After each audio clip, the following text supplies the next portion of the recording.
Assalamualaikum pemirsa, ketemu lagi dengan saya Ade Ambone di CGJ 99 Channel yang konten yang menelusuri sejarah ataupun mengupas sejarah di Provinsi Jambi ini. Sekarang saya berada di depan Tugu Lapang Merdeka Kota Sungai Penuh. Kita tahu, ya kan, bahwa Kabupaten Kerinci pada umumnya dan Kota Sungai Penuh pada khususnya adalah merupakan produsen kopi, ya, surga bagi penikmat kopi nasional maupun dunia. Sekarang kita akan menelusuri sebuah usaha produksi kopi yang legend dan sudah ada sejak zaman Jepang dulu, tepatnya pada tahun 1963, yaitu Kopi Nur, ya. Tapi sebelum kita lanjutkan, kita telusuri, tolong like dulu, share, komen, subscribe, dan juga tekan lonceng notifikasi biar Anda bisa mendapatkan konten-konten terbaru dari saya. Ayo kita ikuti.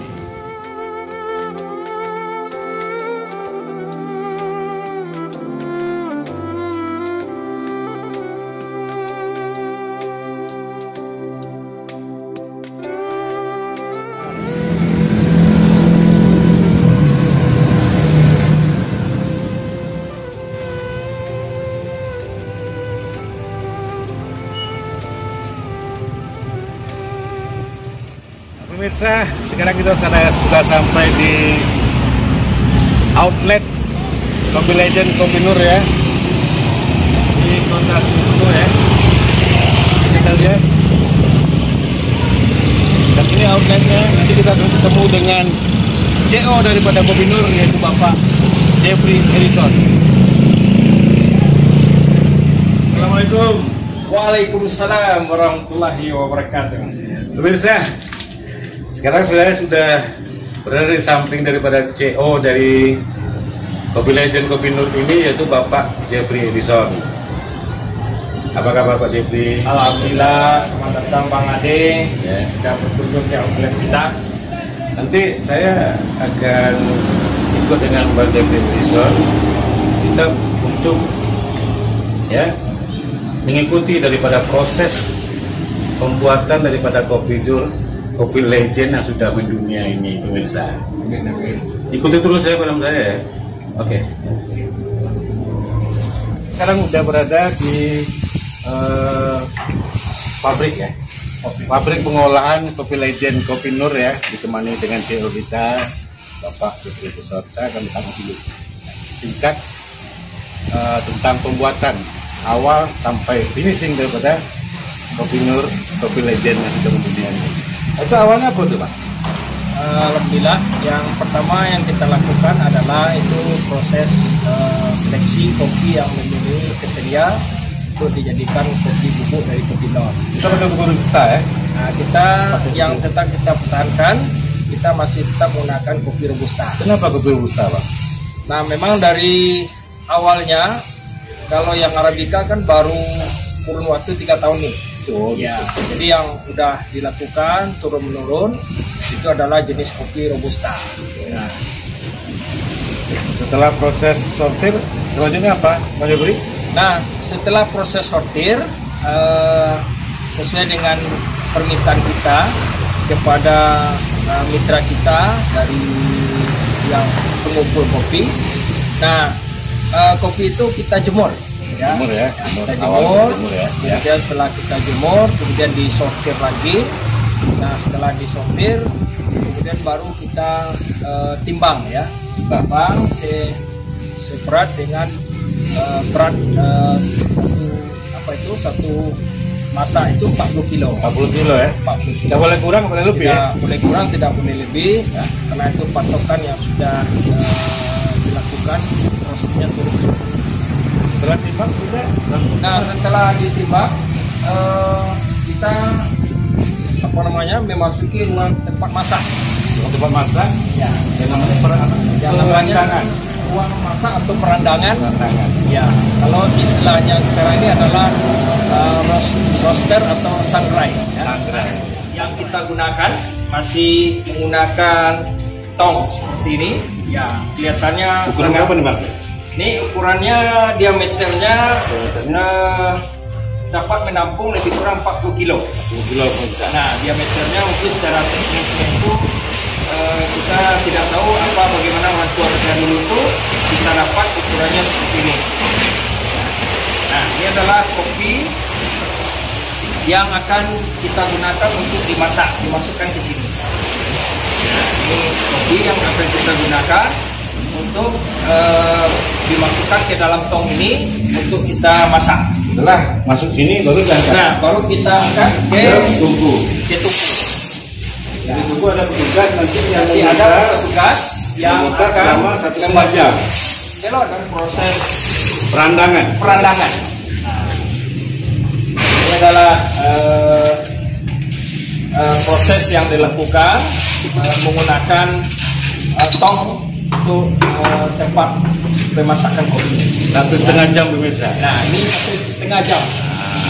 Setelah 1,5 jam, berarti kopi sudah siap didinginkan. Masuk ruang pendingin. Nah, mari kita kunjungi tempat pendinginan kopi. Ini adalah kopi yang sudah siap masak. Ya, ini proses dimintakan seperti ini supaya pendinginannya lebih cepat. Nah, ini rata. Ini adalah masak kopi yang dari proses dari peradangan tadi. Nah, inilah hasilnya pemirsa. Setelah dari sini kemana lagi Bang Jeffrey? Nah, setelah dari sini, Ya. itu kopi ini akan disortir lagi, dibersihkan. Dibersihkan. Nah, dibersihkan di sini. Ya, ini dibersihkan. Nah, Tujuan dibersihkannya setelah dibersihkan di sini supaya ampas-ampasnya itu bersih. bersih gitu Ya. Itu murni biji kopinya aja ya. Kemudian biji kopi yang betul-betul sudah tersortir. Itu prosesnya berapa lama itu? Nah, biasanya sangat cepat sekali ya. Cepat sekali ya. 10 menit lebih kurang. Ya. Nah, setelah dari sini kita lanjutkan proses penggilingan. Kita sekarang memasuki kopi yang sudah masak, yang sudah disortir, kemudian disortir lagi. Ya. Tujuannya adalah supaya nanti jika ada ketemu benda-benda yang akan mengganggu atau merusak dalam proses penggilingan. Nah, contohnya mungkin batu-batu kecil atau ada yang terselip kayu-kayu ya, namanya juga proses kita masih semi manual. Nah, itu kita lakukan juga secara manual. Nah, sebelum proses masuk ke mesin ya, Setelah ya. setelah ini kita dibantu oleh mesin ya, dan kita juga masih tetap menggunakan proses kincir air. Nah, kincir air mungkin di kesempatan berikutnya mungkin Bang Adi bisa berkunjung ke tempat kincir air ya. Kincir air yang masih tetap kita pertahankan. Ini pemirsa setelah diproses untuk kedua kali, proses kedua kalinya, setelah itu baru didinding. Dan pengilingan di sebelah saya. Oke, kita ke Bang. Ini kita sudah dimiliki pemirsa. Sangat halus sekali ya. Harum. Tapi rahasia harumnya kita nggak boleh dapat ya. Tidak ada campuran. Oke.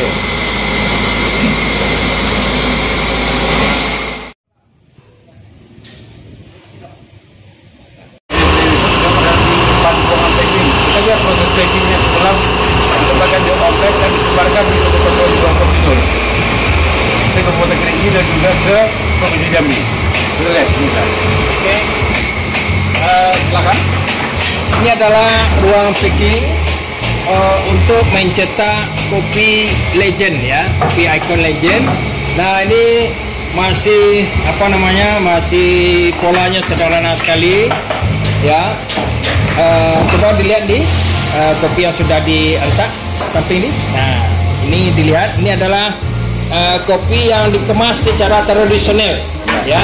Ini adalah kemasan legend yang kertas kaca. Kertas kaca. Ya, jadi proses packingnya masih tradisional menggunakan palu kecil. Nah, dan ada itu juga ada menggunakan tempat Antak namanya. Antak. Tempat antak. Kalau Padang bilang antak mantap. Gitu. Antak mantap. Nah, Padat itu ya. Ya, yang penting padat. Nah, ini yang sudah dilakukan secara rutin setiap hari. Satu hari kita proses packing ini berapa kita dapatkan? Mas Jebri? Satu hari proses packing ini kita bisa mampu memproduksi 200 kilo sampai 250 kilo. Luar biasa pemirsa. 200 sampai 250 kilo. Nah, ini kemasan yang tradisional. Tradisional. Ini kemasan paling laris lagi. Ini yang paling laris. Ya, ini yang kemasan yang memang sangat diminati dan harganya juga terjangkau. Ya. Dan ini juga pemirsa, ini peminatnya banyak sekali dan jangan salah, dan ini yang lagi dicari di online. Ya. Itu penggemar-penggemarnya setelah saya selusuri pemirsa itu dari luar provinsi Jambi sampai ke Tanah Jawa, malah sampai ke mancanegara. Itu sudah terbukti bahwa kopi Nur ini sangat digemari sekali oleh penikmat kopi dunia.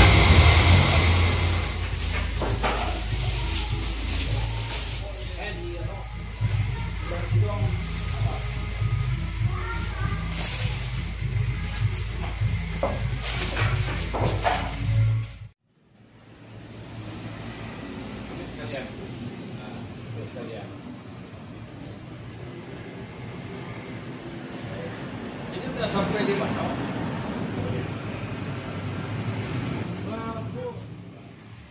Rumah tani itu lah kalau bilang rumah tani pada kaki lah. Tahu kan dengan Ahmad Benyamin tahu kan? Itu kawan nombor. Adanya mana? Ini lah sudah. Saya sekarang berada di Jalan Profesor Muhammad Yamin. Ini merupakan sentra daripada Kopi Nur. Sekarang kita akan bertemu langsung dengan ikon daripada sang legend Kopi Nur, yaitu Hajah Nur. Biasa disebut dengan Hajah Nur Jaya. Mari kita lihat ya.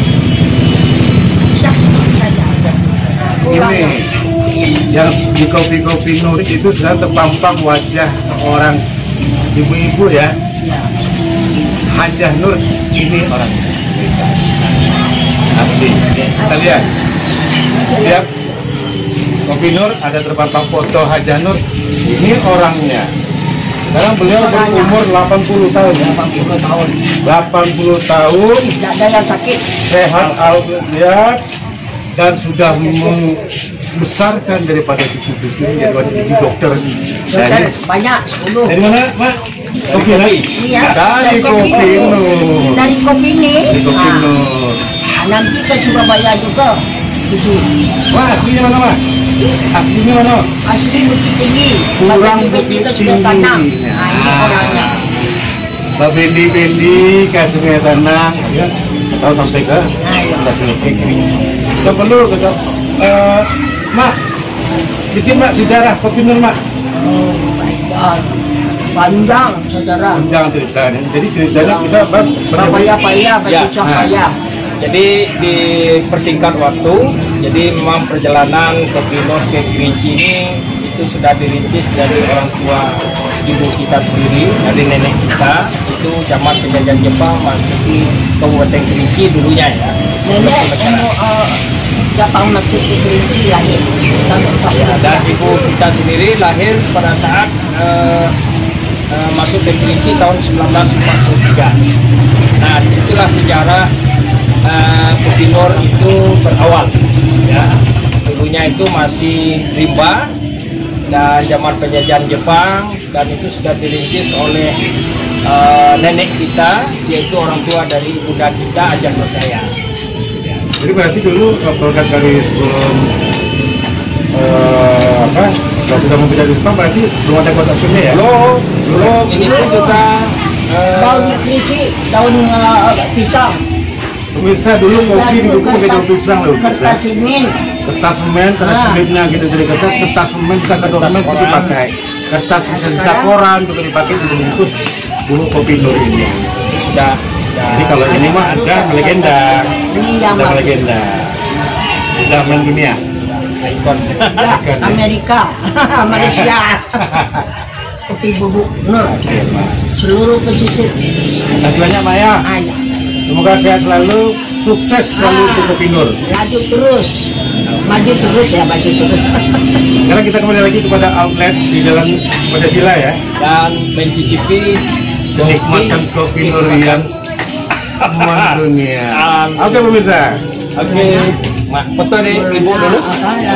Pemirsa, saya sekarang berada di salah satu sentra oleh-oleh yang ada di Kerinci ini, yaitu di Lubuk Nanggodang ya. Para wisatawan sering mampir kemari beli oleh-oleh, termasuk yang dibeli adalah Kopi Nur. Ketika kita lihat Kopi Nur, ini ada berjejer di sini ya, pemirsa ya.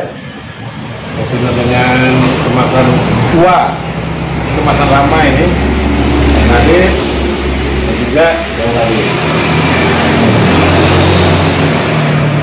Termasuk yang besar jumbo. Nah, saya sekarang dengan Bapak Oyon ya.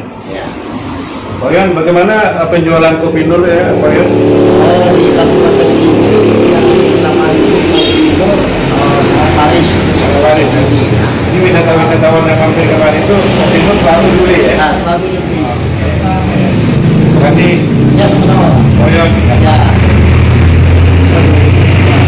Nah, di sini juga Bapak Sendi ya. Sudah lama Pak, sudah lama jual ini Pak ya? Sudah lama. Berapa tahun Pak? Mungkin ada 5 tahun. Tahun juga menjual daripada Kopi Nur. Jadi setiap yang datang belanja kemarin Pak, di samping oleh yang lain Pak ya, mereka pesan ini beli ini ya Pak ya? Betul, Kopi Nur. Kopi Nur. Banyak dari provinsi-provinsi lain Pak ya? Betul. Dari Jawa tuh, dari Jawa Palembang, dari Jambi, dari Padang. Nur ini kan kopi lamo tuh. Kopi legend Iya, Pak ya? legend. Nah, jadi dari segi penjualan laris Pak ya? Laris manis Pak ya? Oke, bisa. Itulah Kopi Nur yang dijual oleh Bapak Suhendi, seorang presiden tentara yang berada di Lubuk Nanggodang ini. Terima kasih pemirsa.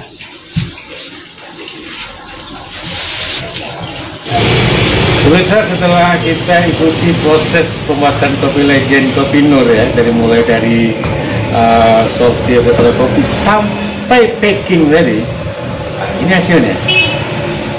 Sekarang saya akan mencicipi ya Kopi Nur yang sudah diseduh langsung oleh CO-nya Bapak Jeffrey Edison. Kita cicip ya pemirsa.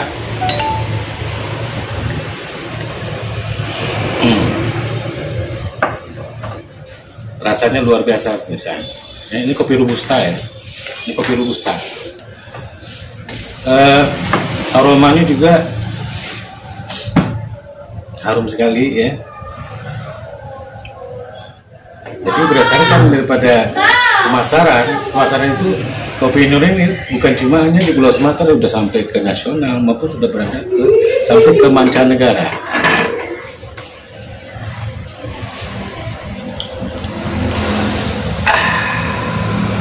Mantap. Tangkirnya itu juga Kopi Nur.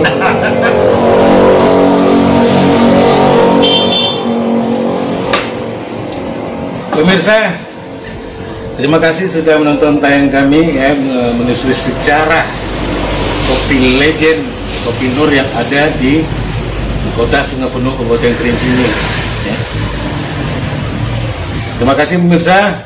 Sampai ketemu lagi di Singijaya 99 channel berikutnya, tayang berikutnya. Wassalamualaikum warahmatullahi wabarakatuh.